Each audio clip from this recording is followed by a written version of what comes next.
Welcome to the Market Outlook webinar. If you're watching the recorded version of this, it was held live on Wednesday, August the 3rd at 12:30 in the afternoon. This is one that we do every week on a Wednesday at 12:30, and to look back at what's been going on with the markets over the last couple of days and maybe what to look out for in the weeks ahead. My name's David Jones. I just bring up the risk warning so you can have a look at that while I'm talking away. There's a lot going on in the next couple of days. Tomorrow at 12 o'clock is the Bank of England's interest rate decision, and I think the expectation is for them to cut rates.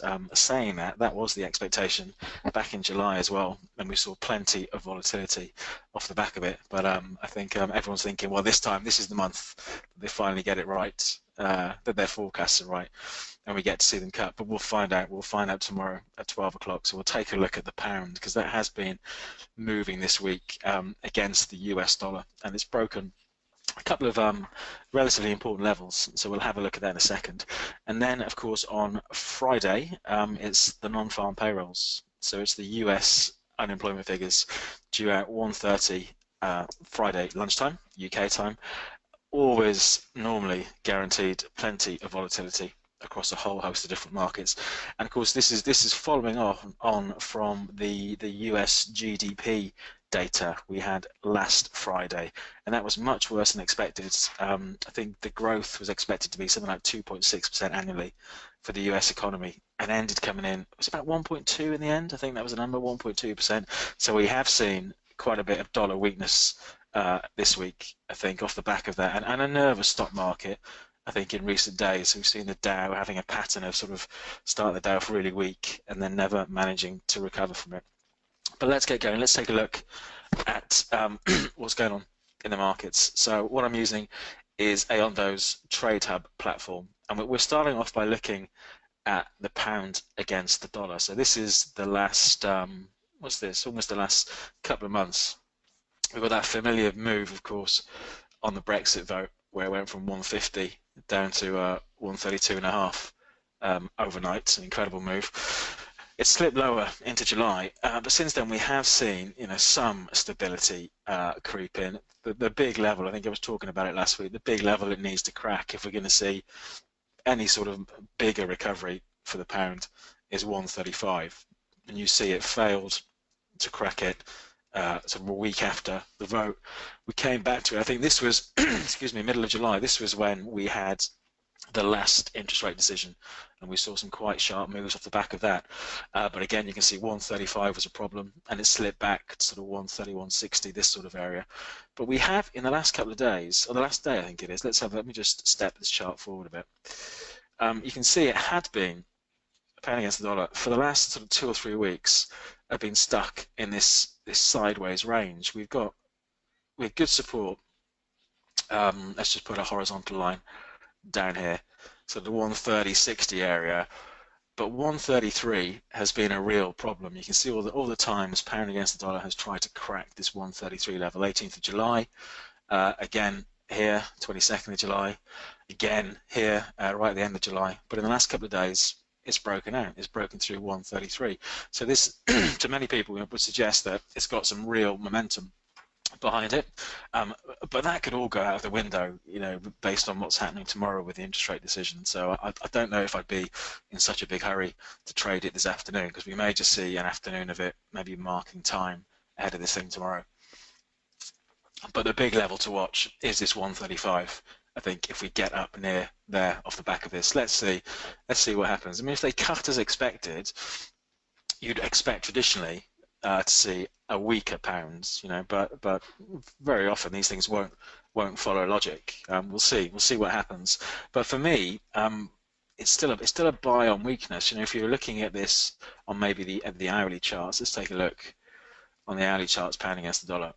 This has been such solid support, sort of 130.50, 131, and if we draw something of a trend line, for me, if we got a pullback to the 132 area tomorrow, which is doable, I'd be looking to be a buyer. To be a buyer of a bounce, because we've got these pockets of support: 131.60, 131.50, what's that, about 130, 125. So I think there's lots of support if we did see the pound slide, 100 or so points off this number tomorrow. So I think it'd be an interesting one to keep an eye on around about lunchtime to see what's happening. So that's the pound been strengthening against the US dollar this week. It's got a bit of a move on. Something that hasn't been strengthening is, well, not today anyway, but it is euro dollar. But over the last few days, I think since we had that GDP number on Friday, we have seen continued US dollar weakness. And let's just take this back a bit, because I think if we look at euro dollar, it's managed to break some big levels. I had that trade on I've been talking about for a few weeks that have been going nowhere, and euro dollar finally started moving towards the end of last week. I got out for a profit, but I got out too early, as is often the way. But you can see, it's broken something of a big level, euro dollar, in the last couple of days. Let's just put our line in. I'd say, all right, let's just pick that. It's that sort of area here, isn't it? Sort of, what is it, 111, 112 sort of area, where it really has struggled to get through, and it's broken out. So it started clawing back some of the losses from Brexit Day, maybe about half the losses. It's clawed back, but I think again, euro against the US dollar, I'd want to be a buyer on weakness. Let's have a look at the last few days or so. So let's see if we can put our trend line in here. Here we go. I think it's probably broken that trend. If we took it from here, it is sort of pulling. Yeah, it's broken these trends. It's pulling back. But again, for me, there's big support. I've talked a lot, I think, in the past on these about the importance of maybe the previous day's high and low. We can see just from earlier in the week, end of last week, and also 1st, 2nd of August, we can see what a big level sort of 111.50 has been. So for me, even though the euro has drifted off, excuse me, a little bit, there's a lot of support down here. So if it slipped much lower, I'd be looking for these sort of patterns, maybe a test and a test a bit later if it holds, and be a buyer with a stop underneath. So I think even though we're seeing the euro dollar sliding, I still use it as a buying opportunity personally in euro dollar. So we'll see. But again, maybe let's all wait until, I know I shouldn't be discouraging people from trading, but I think when we've got something like the interest rate decision tomorrow and the payrolls, it could on Friday, we could have a funny couple of days. But I think there are some big levels to watch here. Something else I've talked about a bit in the past, and I've traded it a bit, and we did it last week. I think I sent that email out after last week's webinar because we had those sound problems. Aussie dollar, US dollar. This is another one that's benefited from the move, the weakness in the US dollar. And we looked at this trend line before, and I think when we were looking at this last week, for me, I do use trend lines. My background is as a technical analyst, but I'm quite a skeptical technical analyst because I know that in the real world, markets maybe don't perform how the textbooks say they would. So I think you've got to be practical about this. So for me, even though Aussie dollar end of July had slipped below that trend line, we hadn't taken out this major support. I think it was the 7,400 support I was talking about. And the market has moved higher. And so for me, that trend is still just about intact. While we have this 74 level at the very least holding, that trend's intact. So for me, Aussie dollar, I'd be looking for a move maybe back up to the 7,800 level as long as that level holds. And again, any weakness, if we did see any weakness over the next couple of days, I would still be tempted to be a buyer of the Aussie dollar. We've got lots of pockets of support. It's a long way away from that 7,400 support at the moment. But if we did pull back to maybe the low 7,500s, then maybe it does start to look like a buying opportunity. Let's talk about gold, because I've talked about that. There's another trade that I had forever, and I think the thing I've learned over the years is patience. Just because you think something should go up or down, it rarely follows that as soon as you buy it or sell it, that's it, it's going to start moving. So I did this trade on gold ages ago. No, it's not ages. It's maybe a couple of weeks ago now. But if I zoom into the bit I was looking at, so I think if you're on the webinar a while back, I was talking about, it would have been here. When was that? Yeah, it was here. So the 13th, 14th of July. And I was, the trend for gold this year has been up. Gold has put on more than 20% this year. And I was looking at this little trend here that had been in place since at the end of beginning of June. So I was looking to see if the the 1300 level held, and this little trend was going to continue. So I put an order in to buy at 13.25, got filled on it, and then ended up for the best part of the next couple of weeks being up $10, down $10, up $10, down $10. And because my stop was at 1300, I had $25 stop. I'm not going to, just take a $10 profit. My target was for a run out to 1400. So it was just chop, chop, chop, chop, chop, and then it has finally, in the last few days, started to get a move on. So I think gold's interesting now because it's at 1364, 1375 is the high for the year in gold, and it's a multi-year high as well. So I think, again, it's only $10 away from it. It's an interesting one to watch, but for me, the trend for gold is most definitely up. So for me, if there was any weakness, I'd be looking to be a buyer in gold. If 1300 broke, we could see a pullback back into maybe the low 1200s. But for me, if it can break 1375, it suggests the trend is strong. And away we go. So I'm about $40 up on the trade now. So I've moved my stop loss up. I think my stop is at about 1350. But I think maybe we could see a squeeze to 1400 if that 1375 high breaks this one here. Let's see what happens in the next few days. Maybe we won't have to wait too long to see what happens there.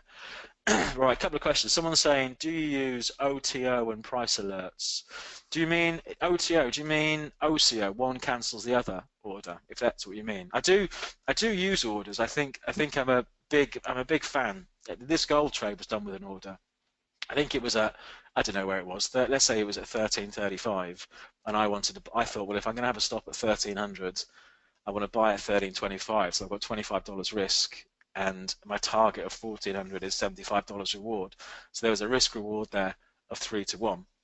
So I did use an order to get into that because I think if there are certain levels like support and resistance, which I'm a massive fan of, if there are certain levels you want to buy at, to just whack the order in. That's what I do, because I think it is counterproductive for most of us, me included, to sit there just watching the screen. So I put an order in at 1325, stop loss in at 1300, take profit in at 1400, and that's it. Just see if it gets filled. And I do use price alerts. So I do, if there's a certain level that I'm watching, like we've highlighted a couple of levels on the pound, the euro, and gold so far. If one of these levels breaks, many trading apps these days can send you an email or push an alert to your phone.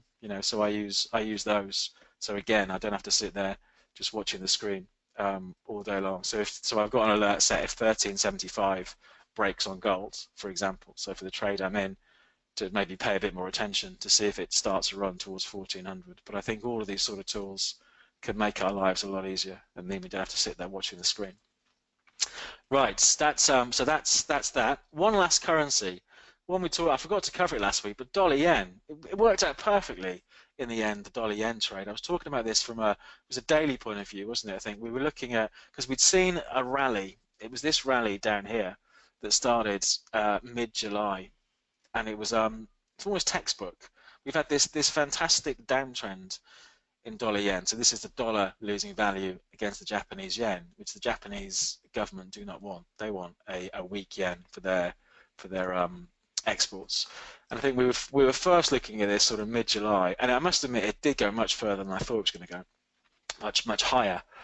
But I think we were looking at I was looking to see how this downtrend performed, and looking at this sort of spiky high from up here around about 106.80 to see if it held, and we had this significant rally, over just a few days. It moved 500 points, but lo and behold, as time went on, tested the downtrend line, and it's come right back off again. So there's a perfect Harry hindsight trade for us there.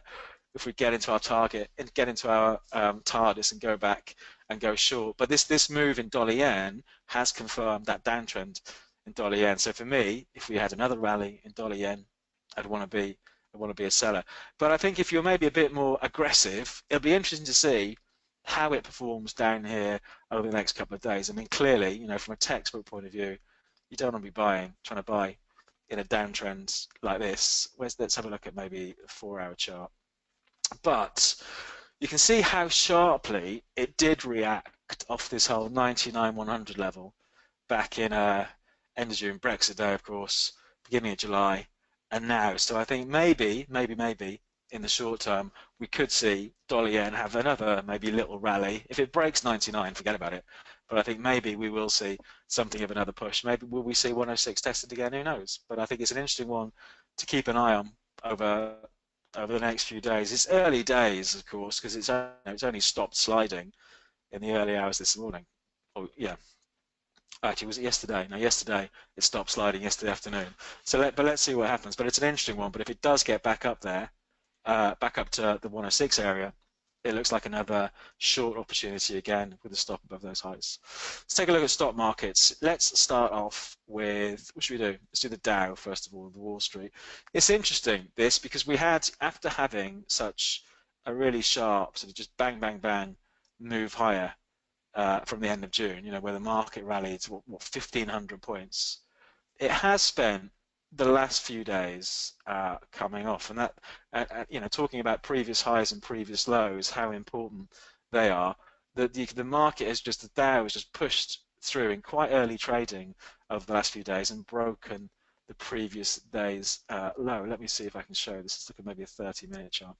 Here we go. So you can see, the move. Where are we? Yesterday. It was 2nd of August yesterday, wasn't it? So there were the lows from the day before, around about 18,350, and this was something of a big area. It was, it was not a million miles away from the lows from the end of last week. We had seen sort of 18,360 area hold. It pushed to 18,350 on Monday, but then yesterday really quickly, bang, it just went sailing through. So I think it's a market that's still weak. I think in the US, the Dow Jones, I think it's in the short term at least, we're still under a bit of pressure. Let's see how it performs today. I think the big level to watch this afternoon are those lows from yesterday, about 18,240.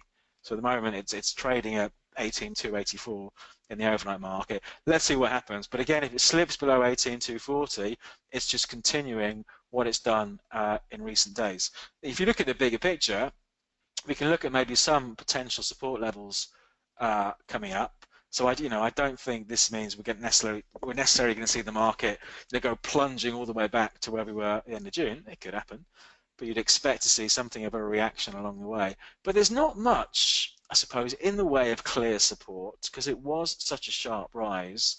The big support level that jumps out at me is quite a way away from where we are now. The low is 17,700-ish. Let's plonk our line on there. It's back in the sort of this sort of level, and maybe here as well. The lows from back here, 17,800. So 17,700, 17,800 is clear support on like the 4-hourly chart. But in the short term, there's not much in the way of support. So I think so let's just see how it performs. And again, we could, because we got the payrolls on Friday, those unemployment numbers, we could well be entering a couple of days of just choppiness for markets, so it's always, I think I'm always a bit wary of reading too much into anything. But you can see on the upside, that the immediate level from yesterday, the resistance level, it rallied up in fairly early trading as high as 18,400 on the dot, then just slid.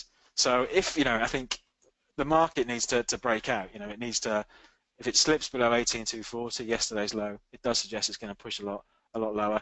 If it breaks above 18,400, maybe we can see the start of a recovery. But maybe the next couple of days we just see choppy markets until this payrolls comes out of the way Friday lunchtime. But let's see. But it has been weak. It's been a sliding market in recent days. Let's look at the FTSE 100. The FTSE 100 broke yesterday's low today because I set a little alert up on that. Here we go. So the low from yesterday was, and the last couple of days I think actually. So we've got down here the low 66.30, and it held a couple of times. You can see how these support levels they do work up until they stop working. They work, but you can see how well 66.30 had supported the FTSE through yesterday. We saw some good sort of 40-point rallies off the back of that, but this morning it has slipped below. The FTSE, like the Dow, clearly has been a bit slip sliding in recent days. There we go. So over the past week or so. But on the FTSE, there was, I think, a big level, not a million miles away. Here we go, back here. So it's a bit of a, let's just zoom in a second. So it was one I was, is it 6,600? Is it going to be? Yeah. It's an interesting one, this low from the 15th of July. on the FTSE. So let's see what happens here. So if you really, really wanted to buy the FTSE, then for me, there we go, 66.12-ish. What's the low? 66.10 is the low from the 15th of July.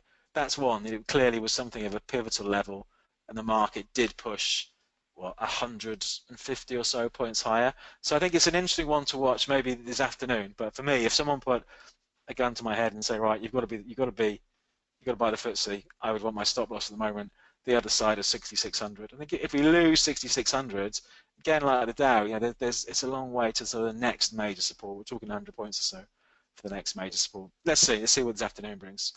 And it's a similar story, of course. I think with the DAX. The DAX, the German 30, it was a bit of a crazy one. The DAX. It does seem to have much more exaggerated moves than maybe when compared to the other indices, but you can see the DAX on this is what the 4-hourly chart again has been sliding.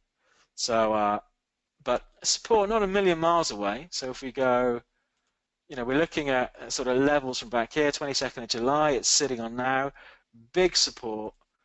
There we go. Down at these sort of levels, that's still, what's that? Still a couple of 100 points away from where it is. So there's maybe, looking at the Dow, the FTSE, and the DAX, there's maybe leeway for a bit of a squeeze lower. But personally, I would expect after the sell-off we've had over the last few days, for a bit of buying to start coming in. But I wouldn't be doing anything in terms of buying them until we've got some sort of confirmation.